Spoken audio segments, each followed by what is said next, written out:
Hi, this is Lawrence Tricky, and I'm here to talk to you about how you can use the simulation website in order to browse the world that the simulation is going on in.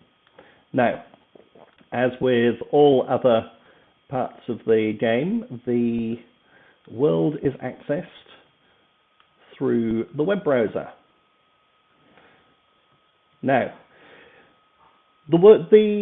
from the landing page, there are three different areas you can dive into. You can go and explore the world, which is really giving you the chance to see the Shopper Mogul world in the same way that you might experience a real-world category through going into shops and through talking to consumers. There's also the area where you can go into your company offices, and there's the more analytical way to review the world, which is through the insights that you can buy. So for this video, we're talking about the Explore World options. Now, to access the Explore World, obviously just click on the globe. You can also access this through the menu bar at the top. So at any time you can click on the world to jump through to this page. Now, in the world of Shopper Mogul, there's a couple of things that you can see straight off. So first of all, at any given time, you'll be able to see there is a date. Now, the game that you're playing starts a few months into the year, and if it says time stops at the bottom, that means that currently the simulation isn't active. If it's actually running at the moment, then it'll tell you the speed that it's running at. Now, when it's running in fast mode, days tick past in the game approximately 1 day every 20 seconds. So you can imagine that's a month ticking past every 15-20 minutes or so.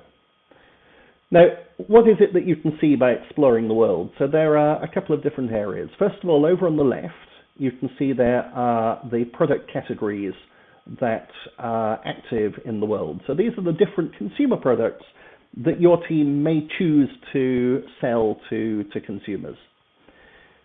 There's also an area where you can go and do a consumer intercept. So this is very much like just going into a shop and stopping a random person, maybe stopping someone on the street and asking about their opinions of the different categories in the game. There's a stock market, which is where you can go in order to see how yours and the other companies in the game are doing, really to check in and see who's winning. And over on the right, you've got some information about the different retailers that are in the game. So these are the places where the consumers actually have the chance to buy the products that you're making. So before we dive into any of the areas, I'm first of all just briefly going to look at this little green-red bar at the bottom of the Talk to a Shopper. As you can see, at the moment there are just under 2,000 shoppers active in the game, and of those, 46% of them have at some points in the past actually purchased a product, which is to say 54% of the shoppers in the game have never actually bought any product. That's basically because at the moment, at the start of the game, half of the shoppers in the game don't find there to be any product in the market that they actually want to buy.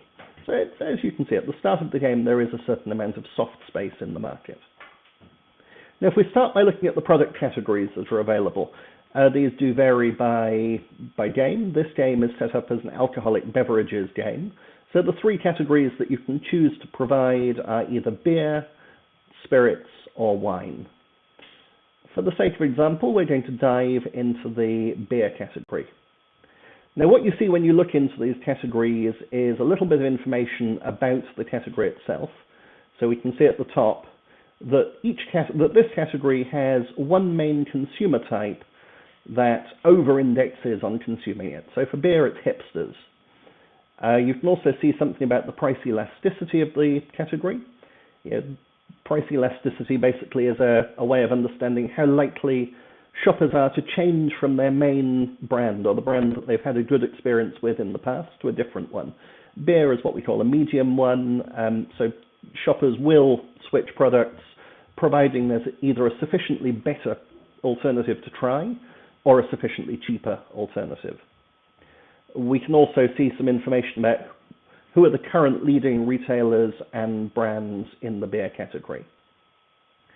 Now, down below, we can see the brands that are actually available at this point in the game. So over the course of the game, companies may choose to launch more brands.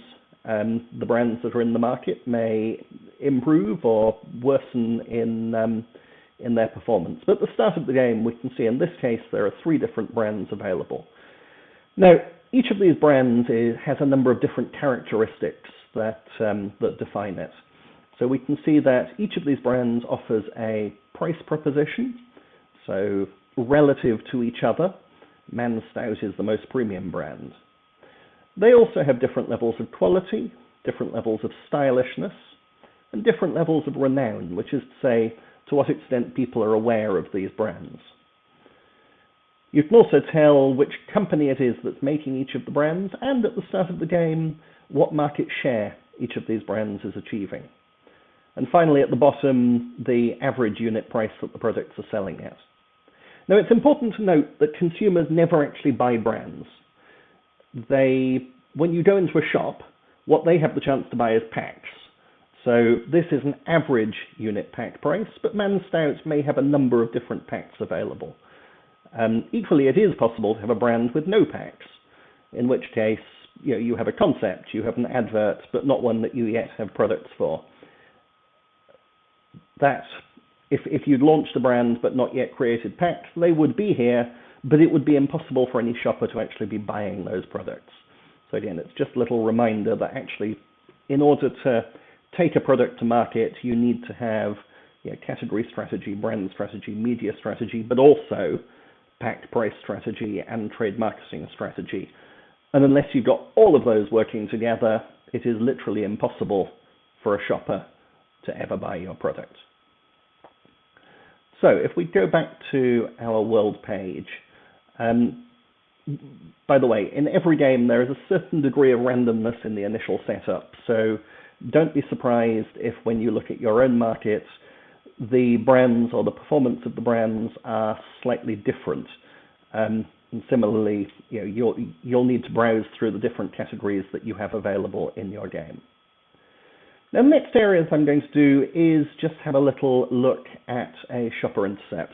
Now, I apologize, this is one of the slowest parts of the website in terms of how quickly it loads. Still loads quicker than I introduced it. So the shopper intercept is really a qualitative way of understanding how the game works. There is better information in the insights section for understanding this statistically, but I think having a look at individual shoppers is still actually quite useful. So in this case, we've just stopped one shopper as he went past. His name is Michael. After a bit of discussion, our researcher has identified that he is a hipster, which is to say he's a style-focused purchaser. Looks count with him. He wants a brand to be cool, to be interesting, not just to be a functional product. Michael likes beer. His typical shopping trip is he tends to be a distressed shopper, which doesn't mean he's upset. It rather means he tends to buy when he's out of stock. He doesn't pre-plan his shopping trips. It's rather, oh, I really fancy a beer, I'm going to go out and get one. So not likely that he's going to be buying 30 of them from the hypermarket. More likely he'll be picking them up from somewhere closer and more convenient. So there's some information about his budget. He normally would like to buy a 4-pack of beer. He has an amount of money he expects to spend. As we can see, for a distressed shopper, no surprise, he currently has no stock at home. Oh dear. When we have a look at his recent purchase history, he's actually never purchased beer. There are no brands that he particularly likes. So Michael is one of those 54% of the shoppers who, at the start of the game at least, isn't actually active in the market. There's no products that meet his purchase requirements. He has, however, heard of a few brands. He's aware of Duff Beer. He's also aware of Man Stout. So that gives you some idea of the awareness that these brands have created. They built awareness with him, but not consideration. He doesn't consider them to be brands for him. We've got some information about where he gets his media messages. He last saw an advert on a digital platform. and even some information about how he makes purchase decisions. Michael tends to buy the best affordable product. If there were multiple products that met his expectations, he wouldn't grab the cheapest one. Within his budget, he would grab the best one. Now, I invite you to spend some time exploring yourself. As I say, it's a qualitative way of understanding, but it's actually quite useful. So the next area we'll have a quick look at is the stock market. Now, this is an area that you will probably want to keep your eye on as the game goes on, because it's a very useful way of seeing how successful the different companies are in executing their strategies. Now, as we can see, in the start of the game, there are 6 different companies in the game.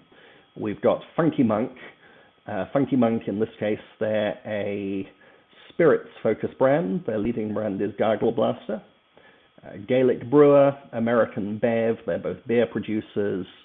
Sleepy Vineyard, who's a wine-producing company. Phoenix Drinks, who's a relatively new venture capital-backed company in the market. And Duff Booze, also in the beer industry. Now, there are various different ways that we can look at the success of these companies. So there are 4 different metrics that you can track at any time. So market share shows you what percentage of the market each of these producers is getting. So what proportion of units sold are coming out of the distilleries or the breweries of each of these companies. As you can see, for the last few months since the game began loading with data, this has been very stable. That's because actually this game hasn't yet started. There's been no decisions made by any management teams. You can also look at the relative revenue that they're achieving. So, market share is good, but revenue can give a different picture because obviously some products are selling at much higher prices than others. Profit and market capitalization. So market capitalization, I'm not going to spend a lot of time talking about at this point, but it's significantly driven by the dividends that companies are paying out. So, when they're earning profits and paying that out to their shareholders, that is the main but not the only driver of market capital.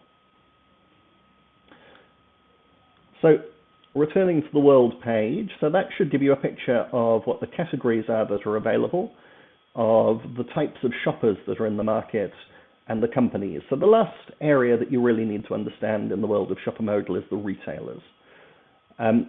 So at the start of this game, we have got 7 different retailers in the game.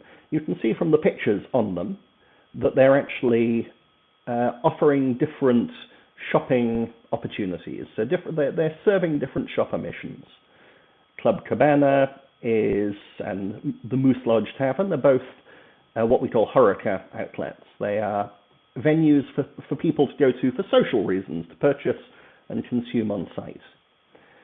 We've got Kroger, who's a hypermarket, and we've got a couple of convenience stores, so Trader Moe's and Wholesome Foods, who are both in the more local convenience sector. Now again, for all of these, for more information, you can click on them to go and explore the particular retailer. Again, for each one, you can see there is a prime shopper mission that they serve. So this is a main reason why somebody has gone out shopping. A prime consumer type that tends to go there. You can see something to give an indication of what their target shelf size is. Now, in reality, the number of products that retailers sell will vary month by month. But they'll target to have somewhere in excess of 8 products in this particular store. And again, there's information about what their current leading category, brand, and supplier is. Now, down below, you actually get to see the shelf as it exists in the shop. So when a shopper is choosing which product to buy, he, when going into Club Cabana, is faced with these options. Now, these are the packs that the different producers have made for their brands. So we can see that, for instance, we've got Ice Light 6. That means Ice Light being sold in a 6-pack. We can see who makes it. We've actually got pretty good information here. We can even see how many of them were sold in this retailer last month. So 6 what the average unit price was it was being sold for. So yeah, this is very useful for information for you to sort of get an idea of what the different offerings are. Now, actually, from top to bottom, you can also see which one is selling most. So Ice Light in this store is the highest selling product in terms of packs sold.